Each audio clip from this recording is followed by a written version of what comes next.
Hey Pisces, welcome to Wild Pearl Tarot, my fellow freaks of the zodiac. We're going to be getting your August tarot reading, starting with Oracle. If you guys have never been on my channel, welcome. This is how I do it here. I don't pick any of the cards for you. They have to fly out for you on their own, and if they land upside down, sideways, that's how I read them. They all have separate readings. If you'd like for me to pray for you, send you my good juju, say hi in the comments section. It's the best way to rebel these days, so just love each other up. That's the best way to rebel. There's so much crap out there, you guys, and I know you know it. I know you feel it. So feel free to love each other up as well. So yeah, if you'd like for all of us to pray for you, even an emoji, that helps. But it represents your energy, something to focus on. All right, so we're getting Angels from the Abundance deck. We have Words of Abundance. You have the ability to instantly manifest abundance. My fingers are tingling. I think that's a good sign. You have the ability to instantly manifest abundance by choosing powerfully positive words. Always describe your own and the world's economic situation in loving and optimistic terms, and that is what you attract for yourself and others. Couldn't be more appropriate to what we were just talking about, just loving each other up. All right, and let's get the Divine Feather Messenger deck. I've almost, in the last couple of years, I've almost become like outrageously passionate about no, I am gonna love you.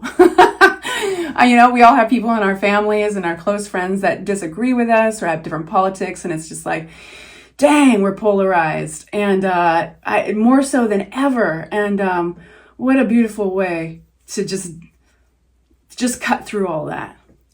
All right, let's stop blabbing. Love my Pisces. New opportunities and choices are opening up to you now. Claim them. And I gotta say, we haven't gotten into the tarot, but I'm feeling like that sunshine in my chest. I'm feeling all happy and warm and fluttery. And that's coming from you guys. Time is man-made. It's not really linear, you guys. Right? I can already feel y'all. All right, Pisces, August 2024. What do y'all need to know? What do my Pisces need to know? August 2024. Thank you. August 2024. What do my Pisces need to know? Hanged Man energy. We already got your energy out. Okay. So I'm going to just unpack the meaning broadly. And then, that came out right here. I'm going to unpack the broad meaning, and then we'll unpack the individual cards. So we have a lot of major arcana here. Right in the center of your reading, we have only one minor, and it's a face card. It's Queen of Pentacles. This could represent your energy or somebody else. It could represent possibly an earth sign in your midst. This is Virgo, Capricorn, Taurus energy. And the thing I love about the Queen of Pentacles is that they are so nurturing, but under this umbrella of practicality, right? So whereas a classic watery way to nurture would be really holding space for one's emotions, this is a different kind of showing love. It's a very structured or stable kind. It's kind of like, well, I always use this as an example. Have you eaten yet? Are you hangry? What do we need to cook for you? Do we need to get you some food? It's like this real practical nurturing that's coming through in your reading. For whatever reason, we'll find out. We start with the Hanged Man, and this is Pisces energy.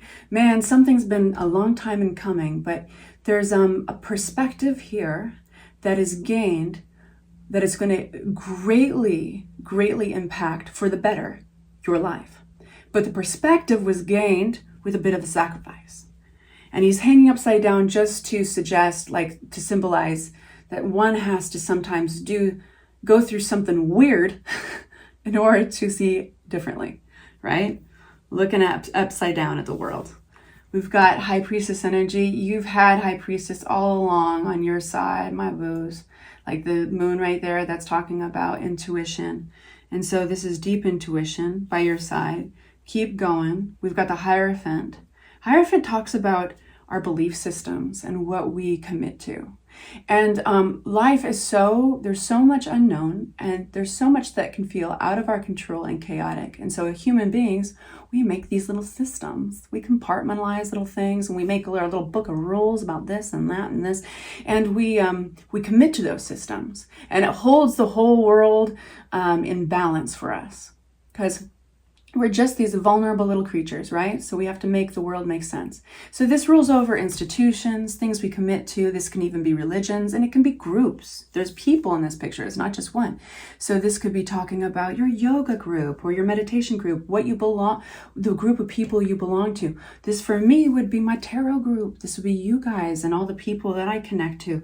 So what is it for you? Let's unpack these cards and get a little bit more definition in your reading. At the bottom of the deck, we've got the World card. So that's a reminder that you're exactly where you need to be at the right time in your life. This is also a good stroke of luck that is coming your way. What's this Hangman here for my Pisces? We have 2 cards that just kind of floated on out. We have 2 individuals, a perspective around another. We've got the watery sign of the Queen of Cups that could represent you, and we've got a fiery sign, the King of Wands. This could either be the duality in your own personality, or it could be you getting new perspective on another individual. Unpack that, please, for me, for my Pisces. Holding on to something. What are you holding on to for my Pisces? Holding on to, something.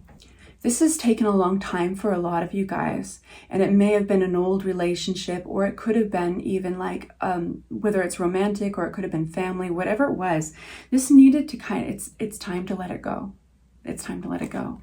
It's exhausting you. It's depleting your resources. It's pulling you down. This would be like a cord cutting ceremony, and that's visualization, but whatever you need to do to let go, because when we hold on to the Death card, when we hold on to an old season, an old relationship, job, whatever it is, in our lives, when we're really supposed to let it go and allow new things in our lives, it depletes us. It brings on a new, that's usually when things start going wrong in our lives. Like, damn, I broke my arm. What the hell? And then I got a bill from the IRS, and, it's like when it rains, it pours. This is when we're kind of out of alignment. And so this is tarot straight up. And of course, never give your power away to tarot. If it does not resonate, you let it go. It might not be your reading today, but this is tarot saying you're getting some very new perspective on a situation.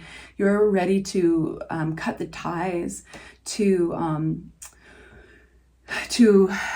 this energy of the King of Wands. Now, that doesn't have to be male or female, but it's a fiery energy.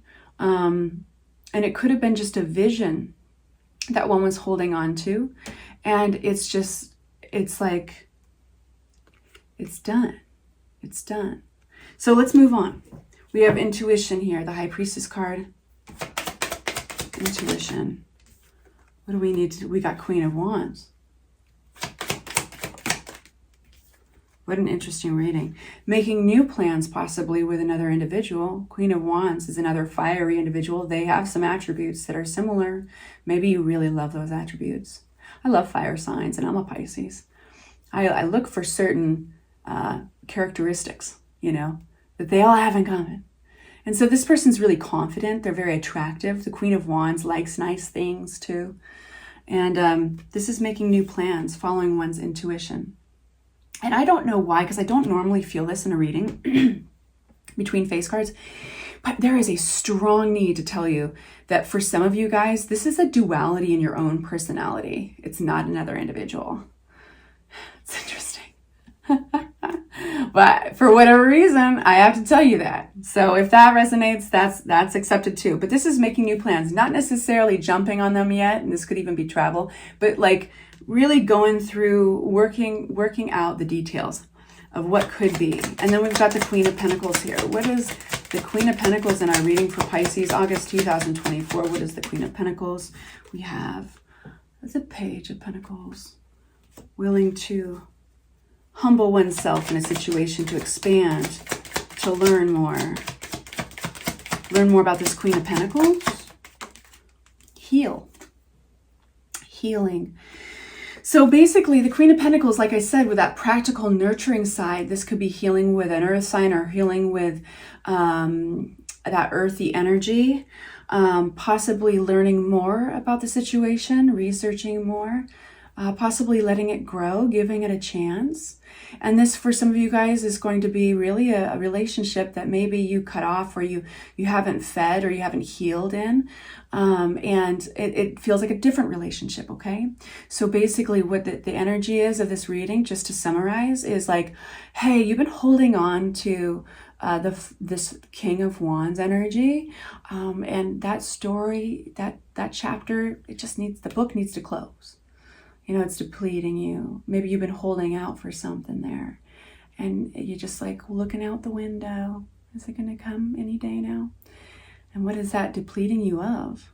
Well, then we have this other energy here, the Queen of Pentacles, and it's saying, hey, give this a chance. You can actually learn a little bit more in this situation and get some major healing. We got the Six of Swords is leaving rough, troubled waters and going into smooth waters. So what this feels like is a lot of resolution in order to move forward. And I feel like with the Finch card that you got earlier with the Divine Feather deck, it's like letting in these new opportunities. There's these new opportunities that are appearing before you, and they're opening to you now for a reason, and you can claim them. So that is suggested right here with the Two of Wands making those plans. What's this Hierophant? This is that, what do you commit yourself to? Abundance. You commit yourself to growth. Abundance is scary, right? Because we all have kind of our stuntedness, for lack of a better word, with abundance. Some people, like my grandmother, scarcity. She was like, she lived through the Depression. We had pieces of tinfoil that we would wash and fold back up. They were older than me. It was always in a place, coming from a place of scarcity, right? It's almost a fear of success or a fear of abundance. Some of us have the same fear, but towards love. And some of us have that same fear, but towards stability. So this is saying, hey, committing further to abundance, something that can grow so big within your belief system or your community that you relate to within that system, that you possibly scares you a little bit. Let's get a new deck because we've already used so many cards, and let's keep on that trajectory. Let's get one more card out, and then I'm actually going to do an extended reading for you guys. So if you do want to continue this, that link will be in the description box. It's about the price of a cup of coffee. I try to make it sliding scale so anybody can afford it. Tell me more about this abundance. Yeah, fresh ideas, new things, like new opportunities coming towards you. Words of abundance, you got this even in your other oracle deck. This is like, if you're willing to receive these opportunities, you can get really big, Pisces, in whatever area in life you are and you're passionate about. And you'll know which one it is. If you followed me this far in this reading and it's resonated, you'll know which place that is because it scares you a little bit. That's the area I'm talking to you about in your life. Fresh ideas are coming. Something does need to be left behind. Let's just break my own rules. Let's get more cards on this before we go to the extended. You have what it takes. Leaving something behind that might have been like Dumbo and the Feather. It might have been a false vision. It might have been a false hope or comfort. And it was you know which one it is. And it was keeping you stunted. It was keeping you distracted from looking forward into abundance. You may have a new partnership coming towards you. This is not just any partnership. This is like twin flame soulmate partnership. And it doesn't have to be romantic either. I always liken it to, Paul McCartney and John Lennon. It could even be business. You guys are all going through different things. It would be totally unrealistic for me to get more detailed than that and still be helpful. But I can read you the energies. And I'm saying you're ready for this, ready to let in these opportunities, ready to let in these fresh ideas, even if they scare you a little bit, because you're ready for abundance. So in the extended, I'm going to be asking for advice. We're going to be dipping both into Oracle and Tarot again. And of course, that will come with a disclaimer of only take it if it benefits you and empowers you. It's only paper, you guys. We're the magic. If you do want a personal reading, of course, all those details are in the description box below. Thank you so much for hanging out with me, you guys. I adore all of you, and I'll see you soon for your bonus readings.